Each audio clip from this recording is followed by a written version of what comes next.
ಸಾಮಾಜಿಕ ಕಳಕಳಿ YouTube channel ವತಿಯಿಂದ ವಾರದ ಸಂಚಿಕೆ 308 ಡಿಜಿಟಲ್ ವರ್ಲ್ಡ್ ಬಗ್ಗೆ ಅಂದರೆ ತಂತ್ರಜ್ಞಾನದ ಬಗ್ಗೆ 2 ನಿಮಿಷ ಮಾತಾಡ್ತೀನಿ ನೋಡಿ. ಹಿಂದೆ ಟೈಪ್ರೈಟರ್ ಇತ್ತು, ಅದಾದಮೇಲೆ ಕಂಪ್ಯೂಟರ್ ಬಂತು, ಅದರ ಜೊತೆಗೆ ಇಂಟರ್ನೆಟ್ ಎಲ್ಲ ಬಂತು. ಈಗೆಲ್ಲ ಯಾವ ಲೆವೆಲಿಗೆ ಹೋಗಿದೆಯಪ್ಪ ಅಂತ ಹೇಳಿದರೆ ಕೃತಕ ಬುದ್ಧಿಮತ್ತೆ ಅಂದರೆ ಆರ್ಟಿಫಿಷಿಯಲ್ ಇಂಟೆಲಿಜೆನ್ಸ್ ಆ ಲೆವೆಲಿಗೆ ಹೋಗಿದೆ. ಅಂದರೆ ಮೆಷಿನ್ನು ಮನುಷ್ಯನಾಗಿ ಕೆಲಸ ಮಾಡ್ತದೆ. ಇವೆಲ್ಲ ಬೆಳವಣಿಗೆಗಳ ಜೊತೆ ನೋಡಿದಾಗ ನಾವು ಇದು ಕೇವಲ ಒಂದು 10-15% ಜನಗಳಿಗೆ ಮಾತ್ರ ಉಪಯೋಗ ಆಗ್ತಾಯಿದೆ.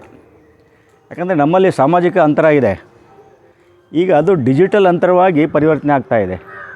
ಒಂದು ಇದಿದೆ, democratising the access to digital world benefit. ಅಂದರೆ ಎಲ್ಲರಿಗೂ ಕೂಡ ಈ ಡಿಜಿಟಲ್ ಅಥವಾ ತಂತ್ರಜ್ಞಾನದ ಉಪಯೋಗ ಸಿಕ್ಕರೆ ಮಾತ್ರ ದೇಶ ಬಲಿಷ್ಠ ಆಗ್ತದೆ.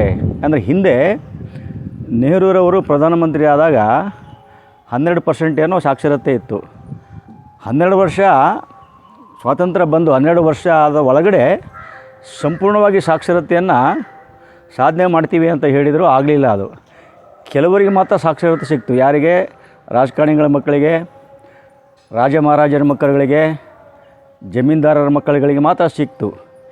ಇವರಿಗೆ ಉಪಯೋಗ ಆಗಲಿ ಅಂತಕ್ಕಂಥ ಉದ್ದೇಶದಿಂದಲೂ ನನಗೆ ಗೊತ್ತಿಲ್ಲ, ಒಂದು 4-5 IIMಗಳು, ಇಂಡಿಯನ್ ಇನ್ಸ್ಟಿಟ್ಯೂಟ್ ಆಫ್ ಮ್ಯಾನೇಜ್ಮೆಂಟ್, IITಗಳು, ಇಂಡಿಯನ್ ಇನ್ಸ್ಟಿಟ್ಯೂಟ್ ಆಫ್ ಟೆಕ್ನಾಲಜಿ, ಅದರಲ್ಲಿ ಎಲ್ಲ IIT ಮತ್ತು IIMಗಳಲ್ಲಿ ಇವರೇ ಇದ್ದಿದ್ದು. ಒಂದು 8-10% ನಾನೇನೋ ಪಟ್ಟಿ ಮಾಡಿದ್ನಿ, ಅವ್ರು ಮಾತ್ರ ಇದ್ದರು.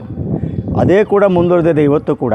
ಆ ದೃಷ್ಟಿಯಲ್ಲಿ ಸಾಮಾಜಿಕ ಅಂತರ ಡಿಜಿಟಲ್ಲಿಂದ ಅದು ಕಡಿಮೆ ಆಗಬೇಕು ಅಥವಾ ಕಳೆದು ಹೋಗಬೇಕು ಅಂತಕ್ಕಂಥ ಆಬ್ಜೆಕ್ಟಿವ್ ಅಥವಾ ಗುರಿ ಸರ್ಕಾರಕ್ಕೆ ಇದ್ದರೆ ಮಾತ್ರ ಈ ಏನು ಆರ್ಟಿಫಿಷಿಯಲ್ ಇಂಟೆಲಿಜೆನ್ಸ್ ಇರ್ಬೋದು, ಯಾವುದೇ ಒಂದು ತಂತ್ರಜ್ಞಾನದ ಆವಿಷ್ಕಾರಗಳು ಎಲ್ಲರಿಗೆ ತಲುಪ್ತದೆ. ಇಲ್ಲದೇ ಇದ್ದರೆ ಇದು ಸಾಮಾಜಿಕ ಅಂತರದ ಜೊತೆ ಈ ಡಿಜಿಟಲ್ ಅಂತರ ಸೇರಿಬಿಟ್ಟು ಇನ್ನೂ ಗೊಂದಲ ಆಗಿಬಿಟ್ಟು ದ್ವೇಷಕ್ಕೆ, ಶೇಡಿಗೆ, ಅಸಮಾನತೆಗೆ ಮತ್ತು ಅಶಾಂತಿಗೆ ಕಾರಣ ಆಗ್ತದೆ ಅಂತಕ್ಕಂಥ ವಿಚಾರವನ್ನು ಹೇಳ್ತಾ, ದಯವಿಟ್ಟು ಈ ಚಾನಲಿಗೆ ಲೈಕ್ ಮಾಡಿ, ಶೇರ್ ಮಾಡಿ, ಸಬ್ಸ್ಕ್ರೈಬ್ ಮಾಡಿ. ಪುನಃ ಮುಂದಿನ ವಾರ ಹೊಸ ಸಂಚಿಕೆಯೊಂದಿಗೆ ಬರ್ತಾಯಿದ್ದೀನಿ. ಎಲ್ಲರಿಗೂ ಧನ್ಯವಾದಗಳು.